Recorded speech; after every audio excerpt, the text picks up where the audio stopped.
Hey y'all, it's Shama. It's day 2 of my vlog every day in April, or hashtag SSS Beta 2017.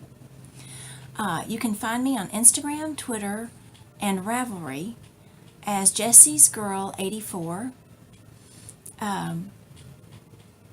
Today I'm going to talk about how and why I started knitting. Back in 2001, we'd been living in Houston about a year and a half. At the time, I was driving a daycare bus for my cousin's daycare. It allowed me to have a little extra spending money and to still homeschool my boys. So we were on the bus that morning on 9/11, and the radio was on, but I couldn't hear it very well. But I could hear President Bush talking, and I kept hearing him come on the radio, and I kept thinking, did something happen? Was he shot? What's going on? Because I knew it wasn't normal. So when I got back to the daycare, no, I think it was right before I got back to the daycare, the last school I dropped off, they said something had happened. They weren't exactly sure what was going on, but they knew something bad had happened. So when I got back to the daycare, they had the TV up front and they were watching what was going on, and that's when we first found out that it was a terrorist attack. Believe it or not, this actually does tie into why I started knitting. I know that for every one of us, that was one of the scariest days of our lives, and it affected me forever. But I've always been one of these people that loves comfort. Blankets, soft clothes, close friends, comfort food, and so I wanted to keep my kids close. At the time, the boys were 10 and 7. So, everything I could to keep them even closer to me, I did. As a matter of fact, the first couple of days after the attack, I wouldn't even let them go upstairs. We lived in a condo at the time, or townhouse, I guess, and I wouldn't let them go upstairs because I was afraid that we would be attacked. Anyway, I said all that to say that a few weeks later, we were at Walmart getting groceries, and we were in the craft section, and at the time, I was a sewer, and I still am, and a cross-stitcher, and I do a little bit. I still enjoy cross-stitch, but I enjoy knitting more. And I saw a pattern for a Gryffindor scarf, a free pattern, and I thought, I think my boys need to be wrapped up in something Harry Potter related that came from my hands and my heart. So I took the pattern and I brought it home, and I looked at it and it was foreign. It was a foreign language to me. So I got online and I found a book called A Passion for Knitting. I don't remember now what I did, but I looked it up and I bought that book. And it came in, and I remember reading that book from cover to cover, and I practiced what it told me to do. And the first thing I knit was a phone cozy with a long, like a strap that you could wear over your shoulder. And it's still somewhere in the house, but we couldn't find it. But when it came time to bind off, which is how you finish off if you're not a knitter, I kept making mistake after mistake after mistake, and I kept getting frustrated, and finally I said, that's it. I give up. I can't do this. So I put my knitting aside, but probably just a couple of months later, I said, you know what? I need to knit. It got into me. So I picked it back up and I got the book and I bound off that project, and I was just so excited, and boy, was it ugly. At the time, my older son was playing an ocarina, sweet potato ocarina from Legend of Zelda Ocarina of Time, and he carried that ocarina with him everywhere. One Friday we were at knitting group, and I think we were outside practicing I can't even talk, having play practice for that week, and his ocarina fell out onto the driveway, and a little piece of it chipped off, and I said, oh no, we can't have that. So I thought, what am I going to do? And I thought, oh, I know, I'll give him this phone cozy. So he put that little ocarina down in there, and it fit snugly so it didn't come out, and he wore it on his shoulder. Bless his heart, he was so sweet to carry that thing. Well, my second project then was a hat from the same book, and it was knit. It was a knitted strip of fabric, and then when you got to the end, you seamed it together, and then you knitted a string of sorts and tied it at the top. And I remember my cousin coming to visit us, and I was so proud of that hat, and I said, oh, Heather, I have a hat for you. And when she left that day, the hat was still there, and I thought, oh, no, she forgot the hat. What I didn't realize was that she probably didn't forget the hat. But I do have the hat. And I guess I should probably model it for you. Hang on just a second. Yes, here's the ugly hat. Here's what it looks like on the top. I was so excited about this hat. It has this cord that I knitted. Very ugly cord. Let's see if I can find the seam. That seam is easy to find. Oh, there it is. And actually, considering that I had never seamed up anything like this by hand, it's not too bad. And with how floppy the hat is and how it kind of folds in there, you can't really even see it. It's not the worst thing in the world, but it's pretty ugly. But I was very, very proud of those. On Fridays, my boys and I didn't do school normally. Very rarely did we do school. So we would take that day for fun stuff.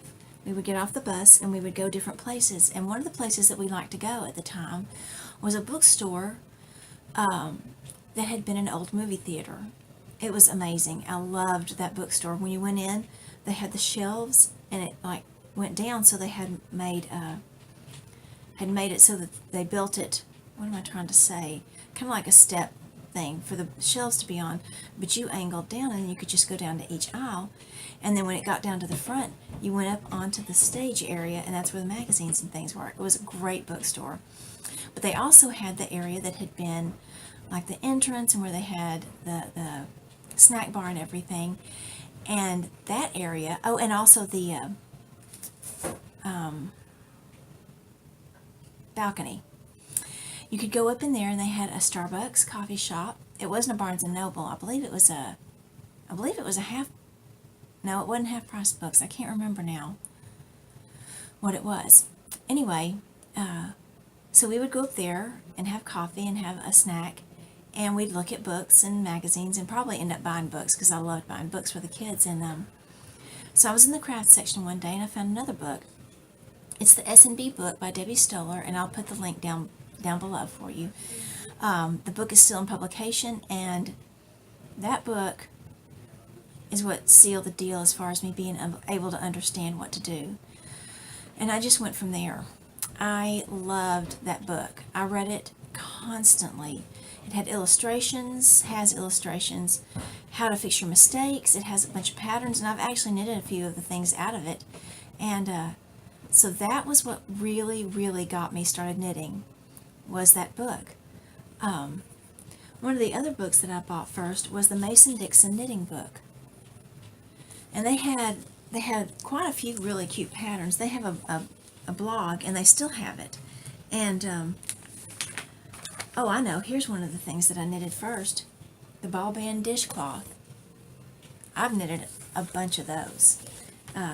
Gave them as gifts. I have a couple here that for myself, and yeah, I really got a lot out of this book as well. I got some really good ideas. I'm trying to see if there's anything else in here.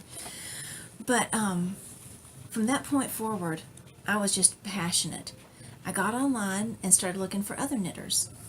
Oh, by the way, I did not know anyone else at the time that knitted, so all of my learning came from these books. It was later that I found out we even had some real knitting shops in Houston.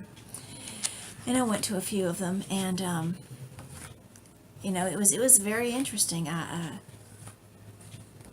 decided to try a couple of felted things. The first thing I ever felted was a bag, and it was going to be for myself, but I ended up giving it to my mom, and she still has it. I don't know if she can carry it anymore, but it's not a bad little bag. I really did a pretty good job with it. I'd probably been knitting a couple of years at that point, but still, that was pretty early on. And I just kept with it, and I found a group online. I guess I did a Yahoo search and I found a Yahoo group of the Lone Star State Knitters. It was all women, and only women from Texas. And when I first found them, they had met up for a weekend at a hotel, and I thought, these people are nuts. They don't know each other. Somebody's going to end up dead. But I kept following them, and they had a blast that weekend. That was like in April. The following fall, they met up in Austin for Knit in Public Day. And it was to teach other people to knit. We met up at a bookstore. And I convinced my mom. I said, we got to go because in the spring we're going to go to their weekend. So we went and we met all these people that I only knew online. And all of these things continued to help me as a knitter. And I just couldn't put it down. I have many knitting books. I am on Ravelry. I have bought so many patterns and so much yarn. And I'm going to talk about that another day, about what I knit now and how much I enjoy knitting, and about my podcast. And so I'm not going to talk about that today, but I am going to show one other thing that I knitted, and that is my first pair of socks. I had been wanting to knit socks, and they were kind of scary to me. And so I found this little booklet, and I asked my mom to get it for me for Christmas that year. And I can't remember if she bought the yarn or if I did, but it's just acrylic worsted weight yarn, so if you're not a knitter, that's a heavier yarn. And I got my first sock knit in about a day and a half. We had gone that day to see my uncle and his family that lived about 3 hours from my parents at the time. So I was working on it all day, and I got really, really far. It's got a hole. Well, let me show you first. This is what it looked like. So I wore these more as like slippers around the house. And they're a little loosey-goosey. But here's the first pair of socks. I believe this is called the butterfly stitch or something like that. And after I wore them for a while, they ended up getting a hole in the bottom of one of them. But I kept them, and I just realized as I sat down to do the vlog today that I can actually fix these, and I probably will because, you know, my first pair of socks. Anyway, I'm going to try not to talk about knitting constantly, but it will probably come up most days. So I guess it's really the story of how I started knitting. And until tomorrow, y'all have a great day, and if you're a knitter, knit on. Bye, y'all.